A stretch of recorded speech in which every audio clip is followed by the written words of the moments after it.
안녕하십니까. 국립중앙의료원 정형외과 어깨지킴이 손민수입니다. 안녕하십니까. 이대서울병원 정형외과 어깨지킴이 박인입니다.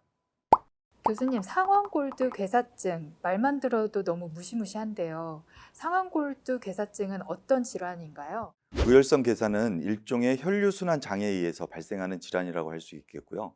주로 뼈의 말단에 혈류순환에 장애가 오면서 그 뼈 부위가 죽어가는 질환을 말하게 됩니다. 따라서 우리 몸에서는 주로 뼈의 말단으로 이루어진 관절 주변에서 주로 생기게 되고요. 고관절의 대퇴골두에서 가장 흔한 것으로 알려져 있고, 그 다음으로 바로 어깨의 상완 골두에서 흔하게 발생하는 것으로 알려져 있습니다. 그 원인적 측면으로 생각해 볼 때는 크게 두 가지로 나눠볼 수 있을 것 같습니다. 하나는 크게 원인을 의사나 환자 측에서 확인할 수 없고 명확하지 않는 경우가 있을 수 있겠고요. 두 번째는 어떤 특정 원인이나 선행 요인을 확인할 수 있는 경우에 해당이 되는데요. 이러한 경우는 골절이나 탈구 등에 의한 외상에 의해서 발생하는 경우가 있을 수 있겠고요. 잠수병이나 겸상혈구증과 같은 기저질환을 가지고 있는 상태에서 뼈에 경색증이 발생하는 경우에도 발생할 수 있습니다. 여러 가지 암 치료의 과정에서 일어나는 방사선 조사 이후에도 이러한 괴사증이 발생되는 경우가 있어서 원인이 확실하게 밝혀낼 수 있는 경우에 해당이 되겠죠. 특히 우리나라에서는 부신피질 호르몬을 장기적으로 투여를 받거나 장기적인 음주 습관에 의해서 무혈성 괴사로 진행되는 경우들이 있기 때문에 주의를 항상 요하게 됩니다. 상완골두 괴사증이 의심될 때 받게 되는 검사는 어떤 게 있나요? 상완골두 괴사증이 의심되면 가장 초기에 할 수 있는 검사는 단순 방사선 사진입니다. 상완골두에 연골화 골절이라는 미세한 골절선이 보이는 경우가 있고요. 조금 더 진행이 되면 이게 동그랬던 상완골두 부분이 평평해지고, 더 진행이 되면 아예 붕괴가 되는 경우들도 있고요. 그래서 아주 심한 경우에는 관절 와까지 침범하는 심한 관절염 소견을 보이는 경우도 있습니다.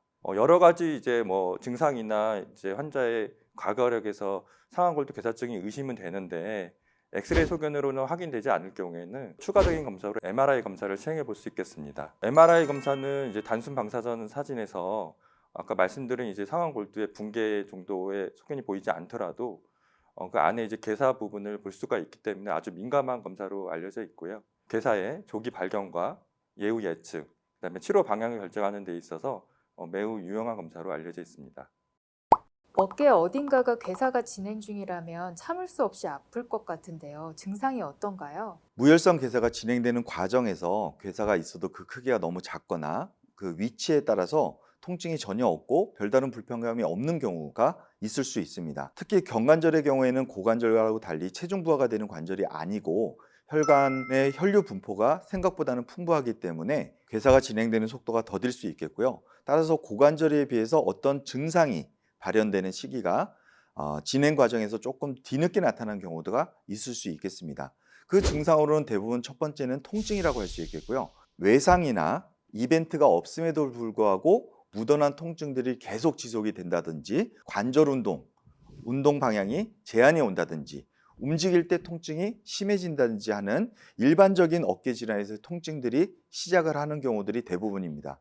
다만 어느 정도 크기 이상의 괴사가 진행이 된다면 마치 도로 위에 싱크홀이 무너지는 것처럼 골 자체에 함몰이 발생하고, 그로 인해서 통증이 굉장히 심해지면서 팔을 들어올 수 없을 정도의 기능적 저하를 초래하는 경우들이 많게 되고요. 그로 인해서 점차 골두의 모양은 변형되면서 퇴행성 변화와 관절염까지 심하게 진행되게 되면 팔에 제한이 오거나 지속적인 통증을 초래하는 경우들을 만나게 됩니다. 상완골두 괴사증으로 진단을 받았을 때 어떤 치료를 받게 되나요? 다른 어떤 질환과 마찬가지로 병변 초기에는 증상에 따른 치료를 하게 됩니다. 그래서 통증에 대한 약물 치료라든지 물리치료, 이런 보존적 치료를 하게 되고요. 동시에 원인 질환에 대한 치료와 위험 인자를 좀 감소시키려는 노력도 좀 필요하겠고요. 음주나 흡연을 중단하고, 만약에 스테로이드를 사용하고 계시다면 이런 사용을 줄이는 것들이 해당되게 되겠습니다. 보존 치료에 반응이 되지 않고 통증이 지속되거나, 아니면 이미 병변이 상당히 진행돼서 단순 방사선 검사에서 관절염이 심하게 진행된 것이 확인된 경우에는 수술적 치료를 고려할 수 있겠습니다. 수술 방법에는 중심 감압술, 그다음에 인공관절 추천술 등이 있겠는데요. 먼저 중심 감압술은 상완골의 바깥쪽에서 상완골두 중심 부위까지 큰 뼈 안에 터널을 뚫는 수술이라고 생각하시면 되고요. 뼈 안에 큰 터널을 뚫게 되면 뼈 안에 압력이 감소되고 혈류가 증가하면서 괴사 부위를 조금 이제 호전시키고자 하는 이제 수술로 생각하시면 되겠습니다. 중심과마술은 외상으로 발생하지 않은 비외상성 상완골두 괴사증의 주로 초기에 시행할 수 있고 적응증을 잘 선별해서 시행한다면 비교적 좋은 결과를 보인다고 알려져 있습니다. 하지만 이미 엑스레이상에서 괴사증이 많이 진행돼서 상완골두가 이제 붕괴가 됐거나 심한 관절염이 동반된 경우에는 이런 중심과마술의 효과는 조금 미미할 수 있다고 생각하시면 되겠습니다. 이러한 경우에는 인공관절 치환술을 고려할 수 있겠습니다.